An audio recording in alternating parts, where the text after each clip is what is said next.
What the fuck is up, juggalos? This is the Murder Mayhem Show. I'm the host, Mitchell, and today is the Soopa Gathering of the Juggalos 20th anniversary recap.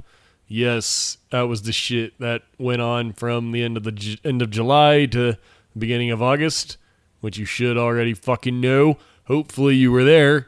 If you weren't, you fucked up. You fucked up. You know the chant. It was an amazing time. Springville, Indiana. Weather was good. Never been there before. Me personally, or the gathering. First time for both of us. And you never know what to expect from a first time location. You could be finding the next Hog Rock. You could be finding the next Oklahoma City. It really is no telling. So going into the gathering, I was going to go start my drive on Tuesday, the day before the gathering, stop in a hotel for the night. I was about 10 hours away. So my plan was to do the majority of the drive the night before, stay in a motel, wake up early the next day, head out to the gathering on day one. Instead, my plans drastically changed about 3/4 into my drive. I sent a text to the homies I was meeting up there, the crew that I camp with, and I asked if anyone from our crew was up there already in the parking lot party. And he said that there was a whole bunch of us were there already. So I was like, fuck it. I'm just gonna full steam ahead. Did the whole 10-hour drive in one shot. Showed up to the gathering on day 0, parking lot day, about 1 a.m. And it's kind of a creepy drive in because it reminded me a lot of Hog Rock in terms of like backwoods, hillbilly-esque neighborhoods. That's not to disparage anyone that lives in those neighborhoods. I don't know you guys at all. All I can tell you is that driving through those weird roads and weird neighborhoods at 1 a.m. was very off-putting. You just keep thinking like, shit, if my car breaks down in the middle of nowhere, I wouldn't even know where to begin getting help. But didn't have any problems like that. It was a pretty smooth drive into the parking lot, and right away it was fucking jumping off. And I've actually never parking lot partied before. This is my 6th gathering. The only year that I've ever shown up early was the first time that I went in 2011, but as I recall, they were just letting people into the grounds a day early that year, so I didn't even parking lot party, so to speak, that year. I just showed up and went right into the grounds, but this year I did it proper, parking lot style. They had the merch tent already set up with all the ICP shit. People were hanging out around there. There was just people all over the place. Parking lot was pretty well packed by the time I showed up. People were already getting lit, drinking and whatnot, having a great time. I hooked up with my crew, and there was, in fact, about maybe 8 or 9 or 10 of us already there. The crew that I camp with is a pretty large group now. I kind of fell in with them just by dumb luck in 2015 when I just randomly camped in a totally random location, which just happened to be next to this crew of 5 or 6 juggalos. We hit it off pretty well, so well that now I make it a point to camp with them. Like, I'm part of this group now. Every few years, it seems like a few more people get integrated into the group, friends of friends and stuff. So at this point, our crew is like 15, 16 people deep probably. I mean, we have a pretty large group, and yeah, probably about a good 9 or 10 were already there on day 0, parking lot pimping. Nice to hang out with them, hook up with them. I was tired as fuck, of course, from having driven all fucking day long. The big topic of conversation on day 0 was plans for what we're going to do when the gates open. Like, where are we going to camp? Yada, yada. So that was fun, just hanging out with Juggalos. Got to meet Mankini. I think I've met him before once or twice, I don't know, but I bumped into him in the parking lot, got to actually have a conversation with him. Nice fucking guy, great dude, good guy, nice to me, polite as fuck, seems very genuine, pleasant conversation. Got to kick it with my homie Jimmy. He's probably listening to this right now. What up to Jimmy? He's part of the Juggalo Yacht Club and just all around ninja extraordinaire. He's the shit. Y'all probably know him. You've probably gotten a picture with him giving a big thumbs up like he does. Definitely a big shout out to him. Big Murder Mayhem show supporter from day one. So it's always the shit to see him. And then fucking went to sleep probably like 3 or 4 maybe. Slept in my car. Woke up in the morning, hooked up with the crew, went down.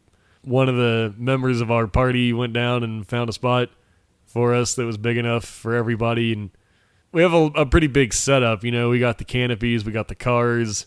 Someone in our group had an RV, so kind of need a lot of space. That's why it was important to get in there early, but didn't have a problem setting up camp day one. Kind of a pain in the ass. You know how that shit goes. It's hot. What nobody, I think, fully really knew was the fucking hill.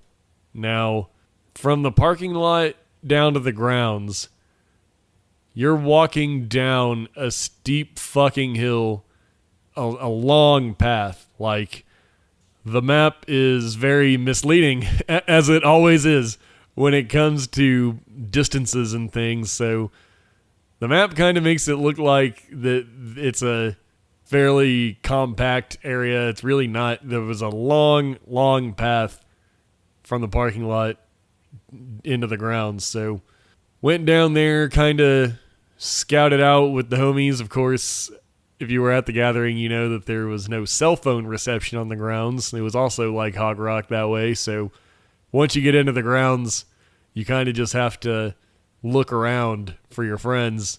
It's not so easy to just give them a call, but I didn't have any problems. I went down, scoped it out, checked it out, found my friends, helped them set up camp, walked all the way back up the fucking hill because a day before that I left for the gathering, actually, I didn't have a car pass. I was wanting to buy a car pass. That's usually how I do it, but this year the car passes sold out so quickly that I missed my chance, and that kind of pissed me off. I was pissed at myself for slacking, because Jumpsteady was very upfront about it the whole time. He always said, don't wait to buy your car pass if you want one, because we will run out. He was very upfront about that the whole time. I did not take it seriously enough. I'd missed out on the car pass. Fortunately, I must have said something about it on Tales from the Lotus podcast. I don't even remember having this conversation, but by the grace of good luck, apparently I must have mentioned something on Tales from the Lotus podcast about wanting a car pass. So a day or two before I left for the gathering, a homegirl by the name of Sugar Scoliosis, big supporter of Juggalo podcasts, very, very cool ninja, reached out to me, said that she had a car pass. She knew that I wanted one. She didn't need hers anymore. She decided she was wanting to just park in the parking lot instead. And she offered to sell me her car pass. And I was kind of on the fence about it at that point. I was like, don't even worry about it. I'll just park in the parking lot. It's no big deal. And then for whatever reason, I changed my mind about that. It's kind of just a last second decision. Just like, you know what? Fuck it. Yeah, sure. Let's do it. So we had arranged for her to meet up with me in the parking lot and hook me up with that car pass, which I'm so fucking grateful to her that happened, because man, oh man, when I thought that maybe I would just go without a car pass, I had no concept of what a pain in the fucking ass that walk from the grounds to the parking lot is. Up that hill, fuck that hill, is rough. Fortunately, because of the car pass and Sugar Scoliosis coming through, I only had to make that walk the one time. I went down the hill to set up camp, walked back up the hill to meet up with her and get that car pass. And from there, I drove all my shit down and never once had to walk back up that hill. So definitely grateful for her. Cool fucking chick. So setting up camp, day one, kind of a slow event day. Like, as far as acts and stuff go, there wasn't really a lot going on in the daytime. That's usually how they stack it on day one because they know people are setting up. But yeah, didn't really leave my campsite until time for the main stage. I was kind of interested in checking out Blase Rose. I was kind of interested in checking out Asylum Benefit Show, but pretty much just set up camp and then chilled until main stage. And I didn't even give a shit about CNC Music Factory, barely gave a shit about Rehab, but about 5:30-ish, I was getting kind of antsy just sitting at camp like, shit, I haven't even explored the grounds yet. I want to get out there, see what's going on. So about 5:30, I said, fuck it, I'm just going to head up to main stage now. And herein lies the other big fuck this hill. Now, as it turns out, there was really no super convenient place to camp on these grounds as far as I'm concerned, because either you're camped at the bottom of the hill and every time you want to see main stage or Kapow Club or get food or get ice or really do pretty much anything, you have to walk up this big ass hill. And yet if you chose to camp at the top of the hill, well, then guess what? Now you're walking downhill to get to Seminar Tent, to get to Shazam Stage, to get to Cannibal's House, to get to the Autograph Tent, to get to whatever else, and then you're walking back uphill just to get back home. So there's really no golden spot. Even the Ballers, I think, is like not a very good spot. Honestly, I think that where we were, which was near the bottom left corner of the map, I thought that was pretty ideal, honestly. We were able to hear the Shazam Stage like perfectly. You couldn't really see it because there was a lot of trees in the way between where we were and where the stage was, but you could hear it, which is always just a fucking treat to be able to just kick back at your own campsite with the homies and listen to some live music. So even though I didn't go and watch Blase Rose, I still got to hear her from camp, which was pretty nice. But yeah, walking up the hill to the main stage, I gotta say, a lot of people were really grousing about it, especially as you're walking it, you know, fuck this hill chance and whatnot. But this is true. A few months before the gathering started, I prepared for the gathering physically. I went to the gym several days a week, several weeks out of the month, and did almost nothing but walk uphill on an incline on the treadmill for about 2.5 miles. That was my routine. And I didn't even know that walking uphill was going to be such a big part of this gathering. I was just doing it to make sure I was prepared for any scenario. And as it turns out, I was perfectly prepared. That's what I did it for. As I was walking up that hill to main stage, I just kept, even though it was physically uncomfortable, as I was doing it, I was comforted by the thought of like, well, this is what I prepared for. You know, it's like, this is exactly why I did it. I did it for that reason, just to make sure I was prepared at the gathering, because I know how long it takes to walk. And that's something I would recommend to really any juggalo who's going to be gathering. Take some time a few months before to where you have enough time to maybe drop a couple of pounds, take a lot of long walks, get used to it. I actually dropped 20 pounds just in like the 3 months leading up to the gathering, because I knew how difficult it is. It's tough out there. Gathering's tough. So as much as everyone was bitching about that hill, to be honest, I didn't think it was that bad. I didn't feel that badly about it at all. I mean, I would rather not walk up a hill, but fuck it. But the motivation is right. Knowing that you're walking up to hear some awesome music on a super dope stage, that's like, makes the walk that much easier. And also, it was kind of weird because there's like the hill part of it, and then there was also an odd makeshift staircase that went up the hill as well, which was labeled the Stairway to Heaven. And if you took those stairs, which is what I always did, wasn't too bad. So keep that in mind. If you thought that the hill was bad this year, then just prepare next year and try to get in a little bit better shape. And I'm not in the greatest shape in the world, but there was definitely people walking up that hill that were struggling with it way more than I was. So something that bothers me more than the walking is the heat. So when I got up to main stage about 5:30 p.m., just kind of hanging out, I was sweating my ass off. It wasn't even that bad. It was mid to high 80s, like 86 degrees probably. Not bad. Not even that humid, but I just kind of wilt in the sun. So I was just sitting there sweating my ass off.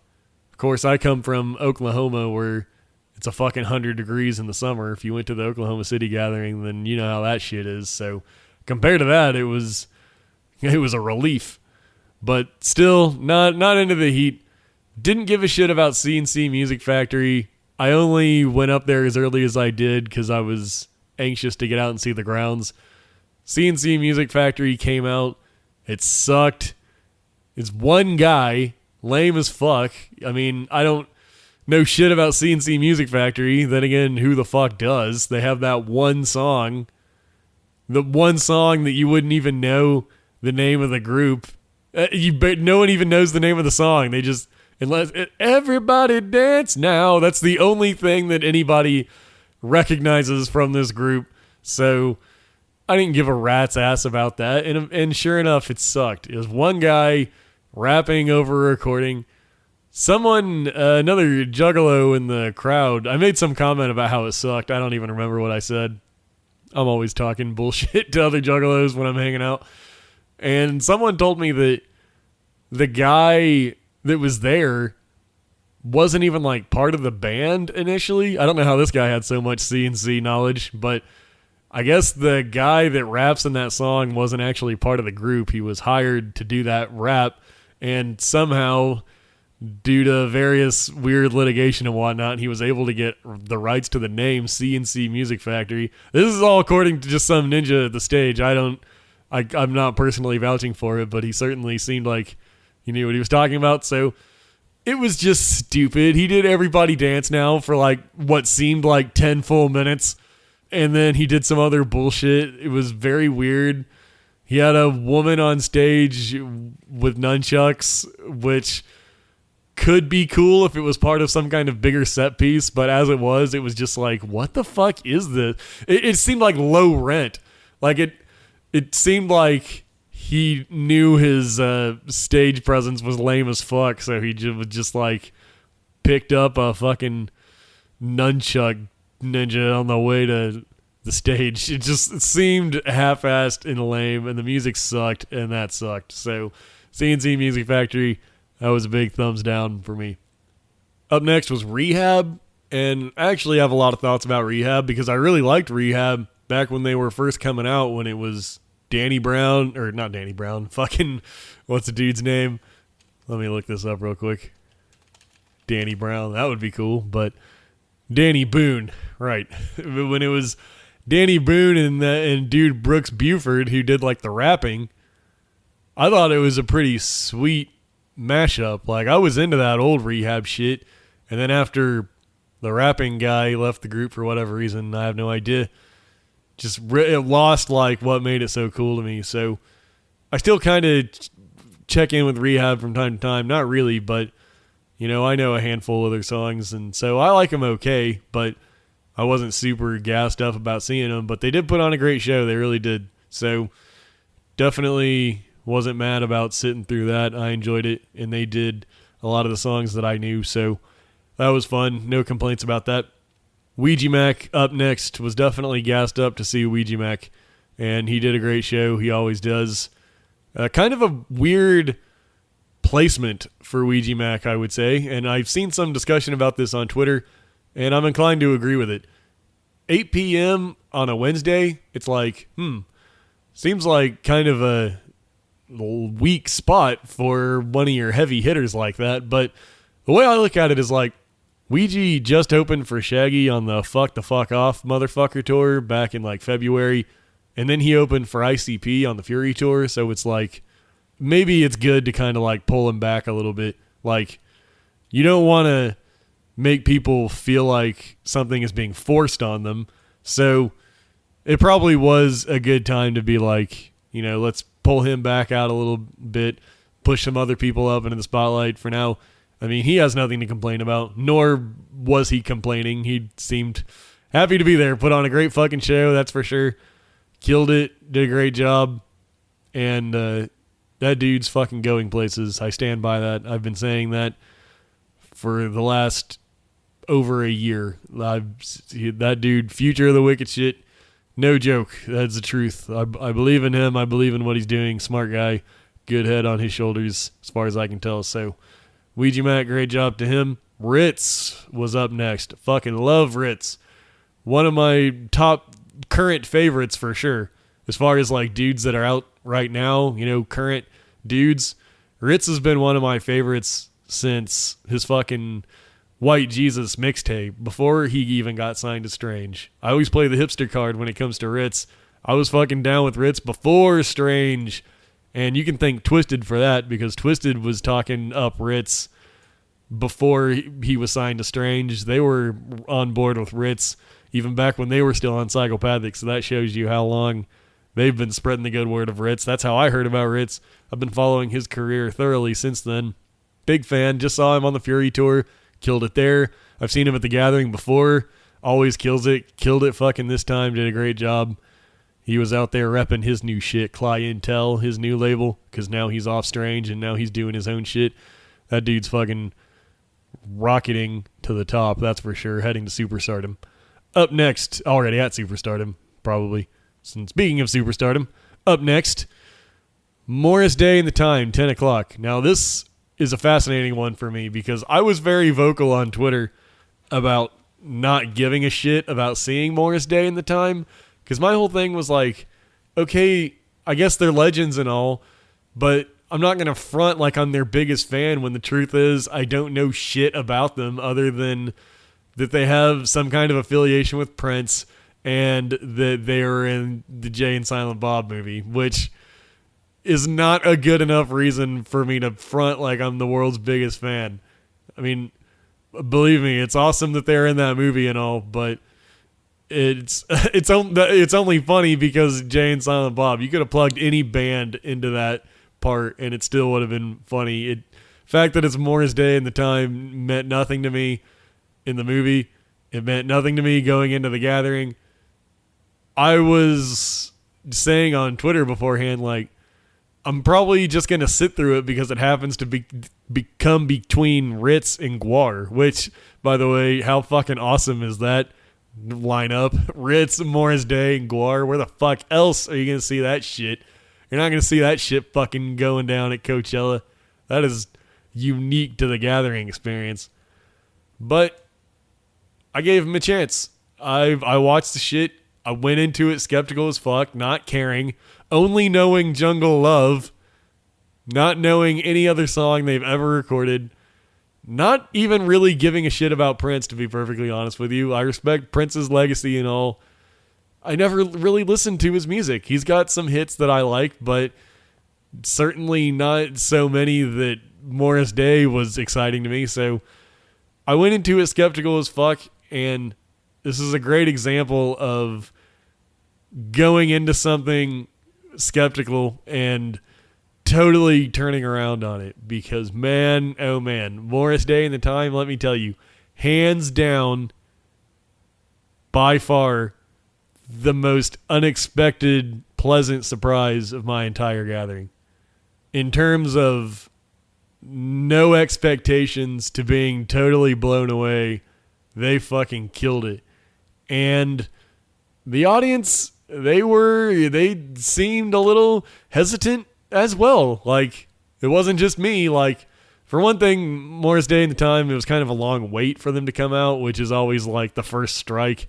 You know, if you keep the audience waiting, then that is sometimes a kiss of death at the Gathering. So they already have that working against them, but you got to keep in mind it is like 7 dudes in the band or whatever. They had quite an elaborate setup, so I understand. Took some time, whatever. Not to mention the fact that they're all getting up there in age. As a matter of fact, I even made the comment before they came out because it was taking so long. I was like, well, you got to remember they're all probably like in their 60s, so you got to expect maybe they don't move as fast as they used to.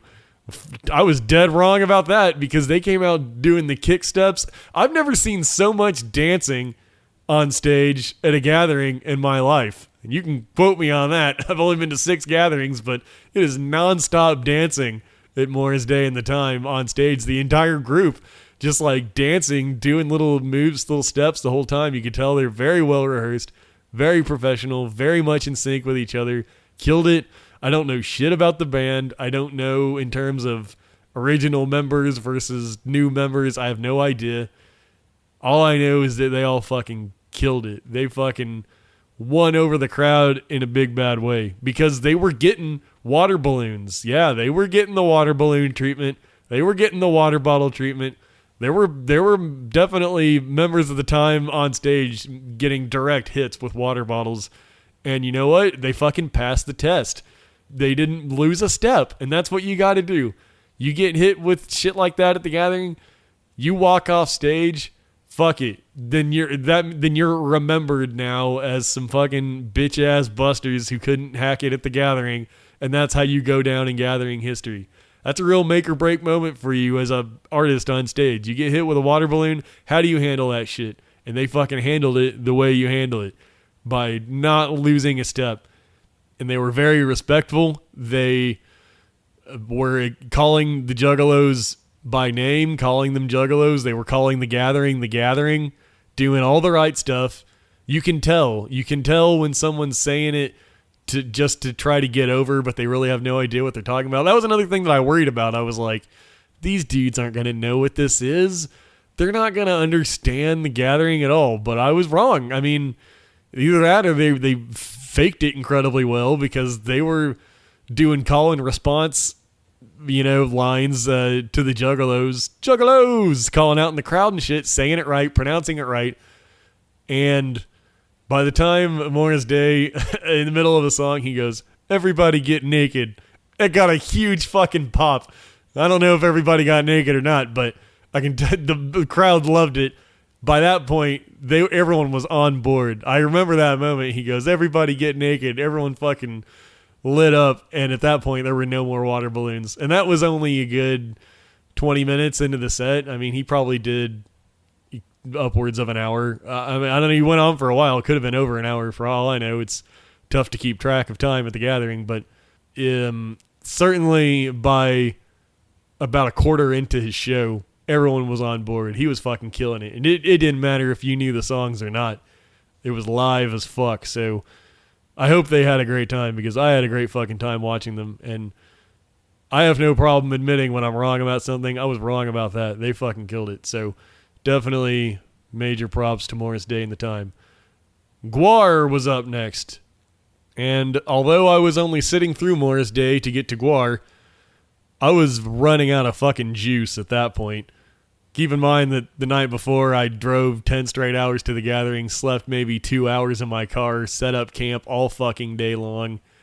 By the time 11 o'clock or whatever came around and Gwar was up, as much as I wanted to see Gwar, I could not handle it. I knew that I wanted to see the ICP Strums and Drums at 3 in the morning, and I knew that if I didn't take a little break that I was going to miss that, and that was not an option for me. So regrettably, I had to walk away about halfway through Gwar. I stuck it out as long as I could.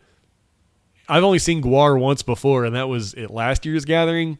So I didn't feel too badly. I kind of felt like, well, I've seen a version of this before. I mean, like they brought out Donald Trump and killed him, which is always fucking fun to watch. But they did that last year as well, so it's like, this is awesome and all, but if I have to choose between staying up through this and resting up for the Strums and Drums, then I'm going to have to call it a day. So I had to miss about half of Gwar. I also ended up missing the other stuff that I had in mind that night. Kung Fu Vampire, Clownvis, Crack Tiles, Jump Steady. These are all things that were happening that I was interested in checking out, but you just got to make a choice. That's just how it is at the gathering.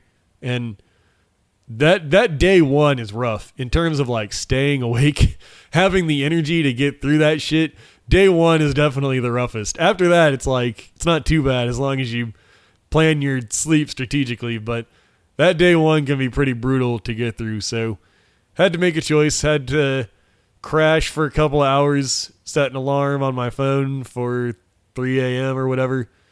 Like I said, we were camped pretty darn close to Strums and Drums, or to the Shazam stage, which is where the Strums and Drums was taking place. So at the time that my alarm went off, Cybertronic Spree was still playing. I could hear them playing the Pokemon theme song and shit. So that was cool. I didn't get to see them. I know that visually is a big part of the Cybertronic Spree performance, but that was something I wasn't really too interested in checking out anyway. But it was cool to be able to hear them, because then I knew, like, all right, as soon as this is done, then I can start heading that way and catch the Strums and Drums.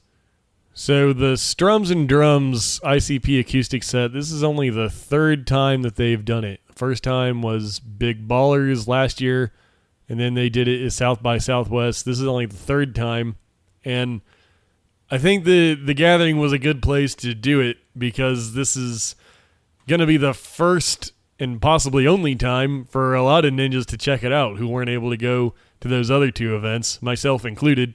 I had never seen the acoustic shit before, so I was definitely on fire to see it. It was one of the top things that I wanted to see at the gathering this year. And everyone who saw it at Big Ballers said it was amazing. I heard nothing but good things about it. I had watched some of the YouTube videos of South by Southwest, so I kind of knew what to expect a little bit. But yeah, it was great. I thought it really delivered on exactly the experience I was looking for. The set was funny. They came out dressed as like Boy Scouts, like campers. It had like a camping theme to it. There was tents and stuff on stage, so that was funny. And it's ICP doing acoustic shit. Razor Ray and I think somebody else from Motown Rage possibly was handling the guitar work on stage, and Carlito was up there as well doing whatever, playing backing beats or whatever. But yeah, it's mostly just ICP telling stories and playing music. It rocked. I loved it. Something that kind of jumped out at me was one of the stories Violent J mentioned that the beat for 3 Rings was totally stolen and they never got busted for it. I was talking to some of my friends back at camp afterwards, and they said, I think Violent J got his notes fucked up, because I'm pretty sure he was talking about $50. And I thought, oh, you know what? You're probably right about that, because it did surprise me to hear him say that about 3 Rings. I was like, that's a stolen beat? Stolen from what the fuck? Because that certainly sounded like ICP shit, but I didn't second guess it. I was just like, wow, that's some new trivia that I never knew before. But when my friends back at the campsite said, yeah, I think he got mixed up and he was talking about $50, I was like, oh, you know what? That actually makes perfect sense. So weirdness like that aside, I thought the music was great. Most of the stories were very entertaining. A lot of gathering stories. I can't really compare it to Ballers since I wasn't there, but supposedly there was a lot of new stories, gathering-themed stories, so that was fun. Stories about Bushwick Bill, that was entertaining. Different stuff, so I would suggest checking that out on YouTube if you can find it, just to hear the stories. And the music was good, too. Supposedly there's some kind of acoustic album coming out, according to the Fred Fury booklet, but who the fuck ever knows about that kind of stuff, so I don't know. Someone at my camp who actually went to Ballers said that it wasn't as good at the gathering as it was at Ballers. I couldn't really speak to that. Maybe if you went to Ballers, maybe that would kind of take some of the punch out of singing here.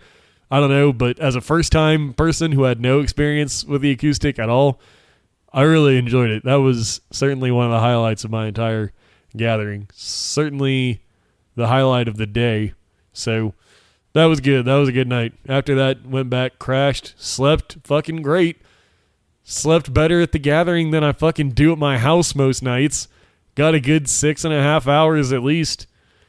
Felt awesome. Woke up feeling good.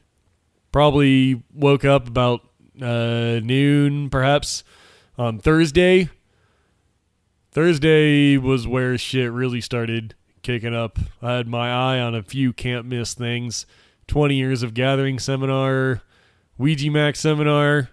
The 20 years of gathering seminar was super informative. It was jump steady, going year by year, every gathering since the beginning, talking a little bit about it, talking about what it was like, talking about the people who played there, talking about the events they had, and in a lot of cases talking about the horrible, whatever you want to call it, the horrible decline of each gathering. Like, it seemed like, especially in those early years, like each gathering started out fine, and then each had like just a moment of utter chaos where everything falls the fuck apart, which I can't imagine what that was like being there, but hearing about it was super entertaining, especially the gathering that I believe he said was in a convention hall that was connected to a hotel that all the juggalos were staying at, and that the juggalos had just totally overtaken the whole hotel to the extent that Shaggy Two Dope actually had to get on the intercom and tell the juggalos to settle down. That was hilarious. I can't even imagine what that memory would be like. There was also one of the gatherings, the ones where the juggalettes were getting arrested for taking their tops off, and the juggalos started rioting, and then Jump Steady came out with a megaphone and like talked to all the juggalos and convinced them that everything was okay and not to destroy the entire venue. So that sounded like a good story. I'm going to try to look that up on YouTube myself, actually, and see if that's out there somewhere. There's also one of the more recent stories where the ATF was coming and threatening to shut down the gathering, and Jump Steady called in a camera crew, and ATF fucking ran off like bitches. That was a great story. And he said that that was actually recorded. Well, of course, because he brought out a camera crew. He said that that footage is going to be released one day as part of some kind of documentary. I would love to see that, so I hope they're not bullshitting and they actually put that out, because that sounds truly amazing. One personal highlight for me during the seminar was when Jump Steady was talking about one of the old gatherings, and he was reading off the events that they had there. And one of the events was called Murder Mayhem Show, and when he said the name Murder Mayhem Show, there were people in the crowd turning and looking at me, because I was sitting there off to the side, and apparently when people heard that name, the gears in their head started turning. They started piecing it together like, oh shit, so that's where that name comes from. They were looking at me as if to acknowledge that they were putting it together. It was a very nice moment for me, the fact that people think of me when they hear that name now. But it's kind of funny because I actually didn't know that. I took the name from the Shangri-La tour. When they did the Shangri-La tour in like 2003, that was the stage set, Murder Mayhem Show. And you can see it on ICP's bootlegged in LA DVD. And that was my first ICP tour. I went to the Tulsa, Oklahoma show during that tour. But yeah, the Murder Mayhem Show stage set during that tour, I always thought was really awesome. I always thought that would be a good name for a Juggalo-related show. So, of course, when I started the podcast, that's what I took it from. But regardless, the fun part during that seminar was people who maybe didn't realize that I had taken the name from something, understanding now that I had taken the name from a psychopathic-related event. Like I said, I didn't know that it was first a gathering thing. Maybe that's where the set came from during the Shangri-La tour. Maybe they just pulled it from the thing they'd done at the gathering and converted that into a stage set. But regardless, the fact that people hear that name and they think of me was a delight. One thing about the 20 years of gathering seminar that was kind of causing some tension, if you were there, I think we all understand what I'm talking about. there was a certain factor happening during that entire seminar that was becoming a distraction. If you don't know what I'm talking about, don't worry about it. But I don't get on this podcast to talk shit or anything. So all I'm going to say is if you were there, you know what I'm talking about. If you watched it on YouTube, you know what I'm talking about. That was uncomfortable. But besides that, it was very informative, very interesting stuff. I stuck around the seminar tent after that for the Ouija Mac seminar. Last year, I caught the Ouija Mac seminar unexpectedly. I only checked it out because it was happening before the ICP seminar. So when I went down there to the seminar tent last year and Ouija and Light were still up, I watched them finish up their shit, and it was so entertaining, especially from Ouija, that this year I was like making it a point to see his seminar. I really wanted to see what he had to say this year. Light wasn't there at his seminar this time. In fact, there was no Light seminar at all, which is kind of a weird thing. I can't speculate on that, but Ouija did address it during his seminar. He goes, I wish Light was up here with me, but after he almost fell off stage last year, they're worried that there's going to be a lawsuit. Haha, it was a joke. It was a nice laugh moment because last year Light almost fell off the stage. He tripped and fell off the stage, but did like a perfect ninja roll and got back on his feet. It was pretty epic. So that's what Ouija was joking about here. And he said that he wished Light was up there with him. So I don't know why he wasn't. I have no idea why he really wasn't. I'm sure the thing about lawsuit was just a joke, but no telling there. But the Ouija Mac seminar was interesting anyway. He had like a whole panel of people on stage with him that he said were people who were following their dreams and stuff. Like he had a custom grill maker up there, and he had like a fashion designer guy up there. His girlfriend was up there who also apparently does fashion things. So he had a pretty lit panel. It was very like motivational style, which that's like right on brand for Ouija. So I was very entertained. The one Ouija Mac seminar story I have here that is kind of annoying to me is that he wanted to play a new song off of Wasteland. And that was kind of an announcement, by the way, that a lot of people thought that Resistance, the Walk to Wasteland, was the Wasteland album. But no, there is an actual Wasteland album coming. So he did address that at the gathering, that there is a Wasteland album coming, and he wanted to play a song from it, but he couldn't because he was like trying to play it off of his email or whatever. He was trying to play it off of the internet. There was no internet, so he couldn't get the damn song to play, at which point he clearly ran out of things to talk about because he was just kind of stalling, hoping that someone could come up with a hotspot so that he could get the song going. After a good 15, 20 minutes, he finally accepted the fact that he was not going to get to be able to play that song. But at that point, he asked the crowd, he goes, who in this audience has the best sound system at their camp? Somebody volunteered, and he goes, all right, I'm going to send the song to you when I get the email or when I get internet, and then everyone can come to your campsite and hear the song. And then I got up to the stage and I said, why don't you just send it to the yacht club and then you can play it at the yacht club party tomorrow? Because Ouija was scheduled to be at the Juggalo Yacht Club party the next night. So it's like, take some time to sort this out, go back to your hotel or whatever the fuck, get somewhere where there's internet, send it to the yacht club party, and so then you can play it there. And, you can tease it here so everybody knows when and where to go if they want to hear the new shit. It'll work out great. And instead, his response to me was, or I could just send it to this guy, referring to the person who volunteered to play it at their campsite.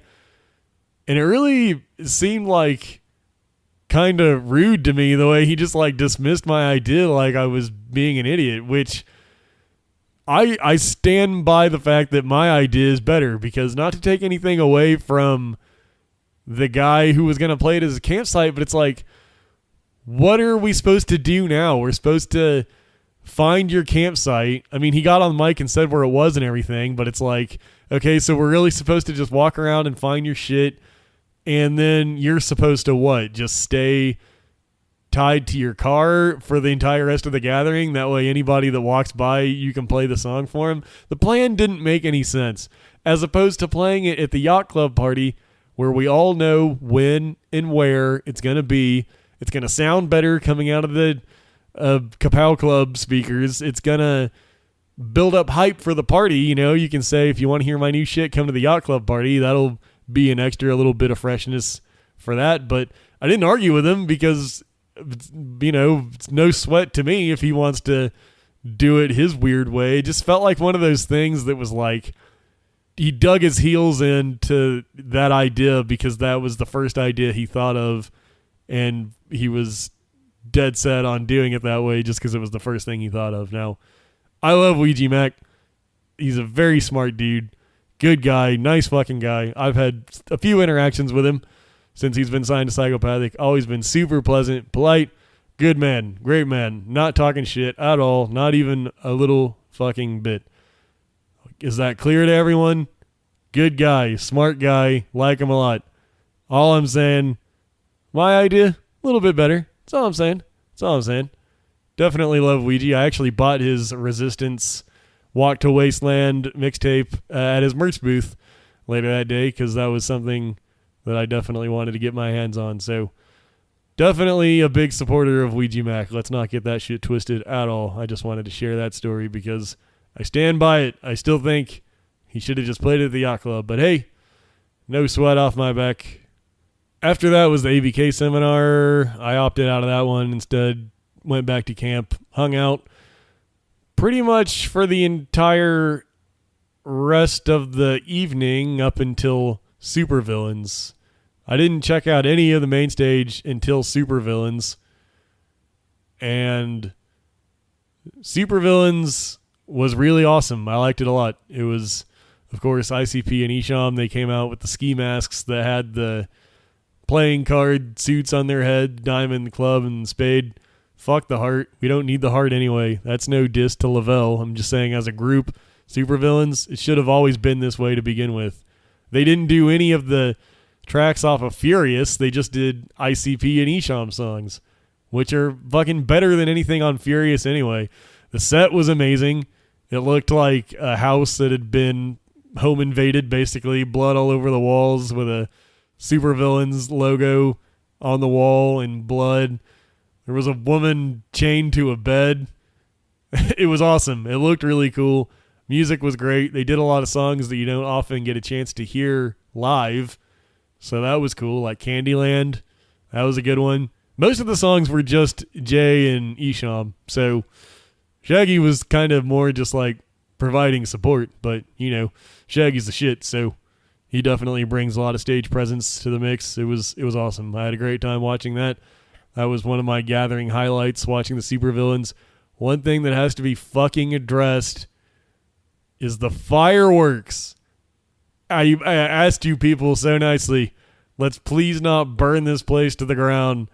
Let's chill out on the fireworks. Let's not burn another bridge. Please stop being crazy with the fireworks. You want to shoot them off, maybe do it as responsibly as you can. Don't fucking light mortars and throw them on the stage. It happened during Supervillains. It happened several times throughout the entire gathering. How are you going to do that shit at all? Especially when it's fucking ICP and Isham up there. It's like, why are you putting people at risk? Because it looks kind of cool? You're going to risk blowing someone's hand off for something that looks kind of cool? People, not only that, but people were throwing the shit into the crowds, lighting them off into the crowds. People were getting lightly hurt. Only by the grace of good luck did nobody get seriously hurt, but there were some light burns, you know, minor injuries from fireworks going off in the crowd.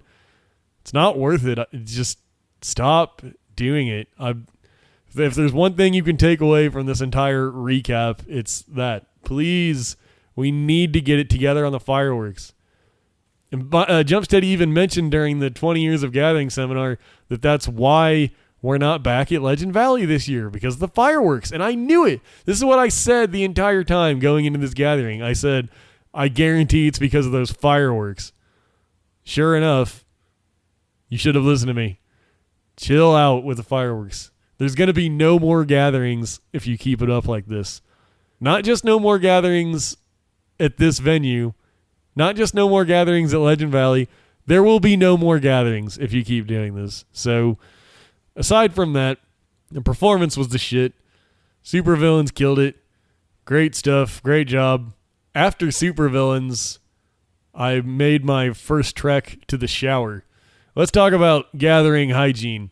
So, the showers this year, there was only like one set of showers. It was in an actual building, so that was cool, as opposed to just a trailer, but there was just one set of showers, and it was way out of the way from everything else at the gathering. It was in like the very top right corner of the map. Like, you had to go up the hill, of course, one more fucking thing that you need to go up the hill for, and then just keep walking until you hit the showers. So it's such a long journey that I kind of had it in my head like, all right, I'm not going to go up to watch Supervillains, come back down, and get like a towel and a change of clothes and shit, go back up, take a shower, go back down, put all my shower stuff up, and then go out again for the night. I didn't want to do that, so my plan was like, I'm just going to go up for Supervillains, and then I'm going to bring some soap and shit with me, and then after Supervillains, I'll go to the shower, knock it all out in one shot. So that was what I did. Showers weren't too bad. Let me say this about staying clean at the gathering. I think a lot of people would have you believe that they're showering every day. Let's keep it real. Most people are not fucking showering every day. This is the way I look at it. Follow these guidelines, and it's good enough for me. Fucking put on deodorant every day. Brush your teeth every day. Wash your hands. Bring baby wipes into the porta potty with you. Take at least just one shower on the second or third day to get a good lather going on your fucking armpits and hair and whatever else is particularly sweaty. And then change your clothes every day. You'll be fine. That's kind of how I look at it. Like, everybody there is filthy. any cleanliness at the gathering, if you're camping there, if you're camping on site, then your cleanliness is just an illusion. Let's fucking face it. If you're staying at a hotel or something, then yeah, you can shower every day. If you're camping on site at the gathering, then just do your best. If you just do those things that I just said, you're probably going to be in the top 80 percentile of clean juggalos there. You'll be fine. You're not going to smell.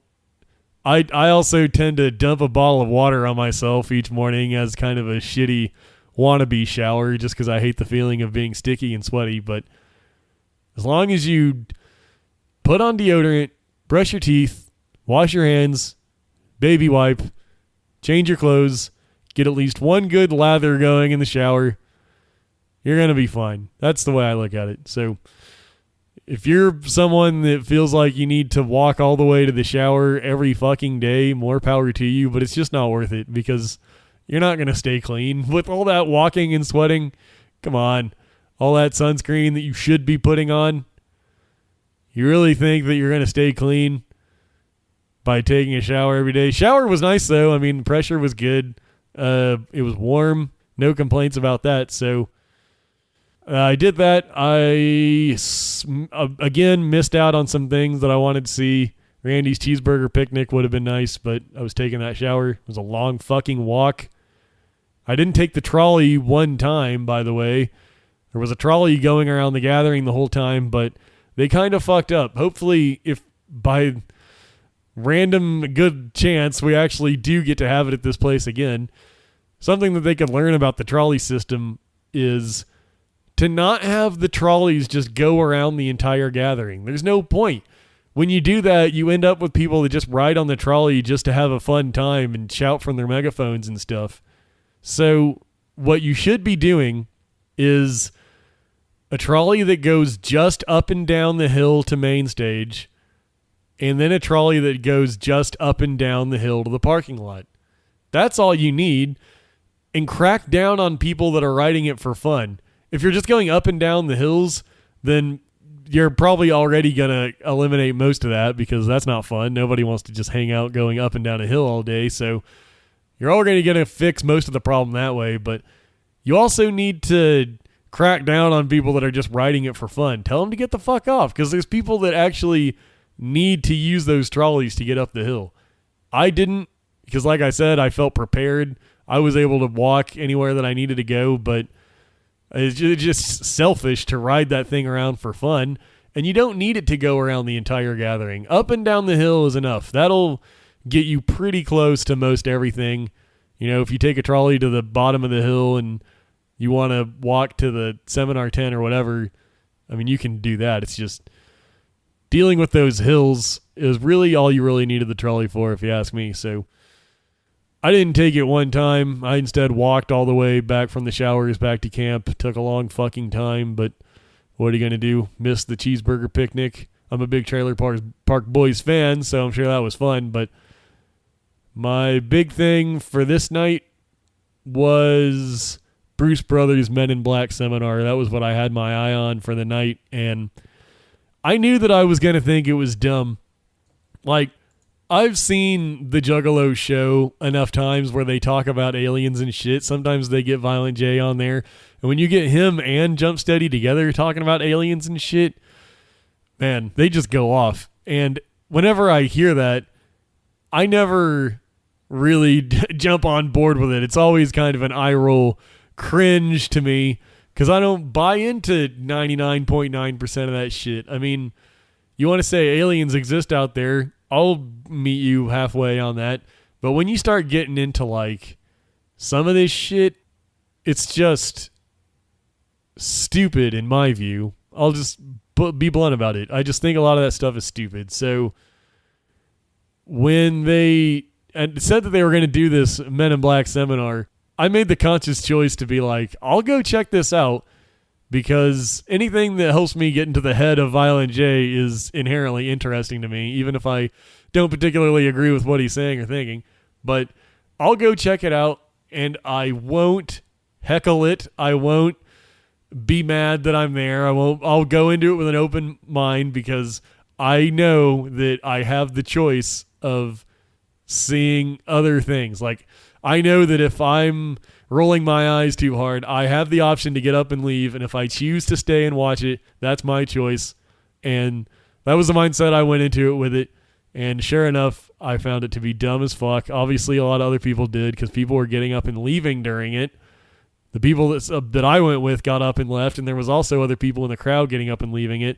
There was a lot of people watching it as well, I think just because they were more entertained than anything, but as far as buying into the stuff they were talking about, I was not on board. It was mostly just YouTube videos. In fact, if you saw the Juggalo show with Jump Steady and Violent J, it was pretty much that exactly. So it was kind of just a repeat of that, but it was already off to a sketchy start when the first video they showed was about the moon, and it was like something that you would show to a third grader because there was stuff in there like, well, you might think that the moon is really close to the Earth, but it's actually very far away.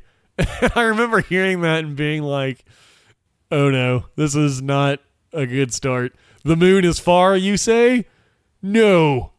The moon is... You mean you can't drive to the moon? That was part of it too. It's like, it would take you so and so many light years to drive to the moon. It's like, yeah, no fucking shit. The moon is far away, I'm aware.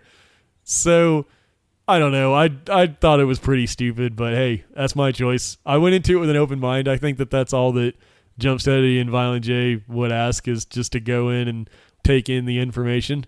I took it in and I spit it out. I reject it. I really admire both of the Bruce brothers. They are both way, way smarter than me in just about every single way. This is one area where I am not eye to eye on them. Definitely love those guys, though. It was entertaining, if nothing else. But to be honest, it wasn't even that entertaining. So it is what it is. After that, I kind of had my eye on the ICP home movies. Didn't end up checking that out. I was just kind of spent for the night. Went back to camp, hung out with the homies, made fun of the Bruce Brothers seminar for a while, and went to bed for the night. That was fun. That was a good night as well. And that concludes part 1 of the Murder Mayhem Show 2019 Soopa Gathering of the Juggalos recap. Make sure to check out part 2. That'll be covering Friday and Saturday, so peep that out. Make sure to go to murdermayhemshow.com, follow all the social media, do all that bullshit. You know how it is. And until next time...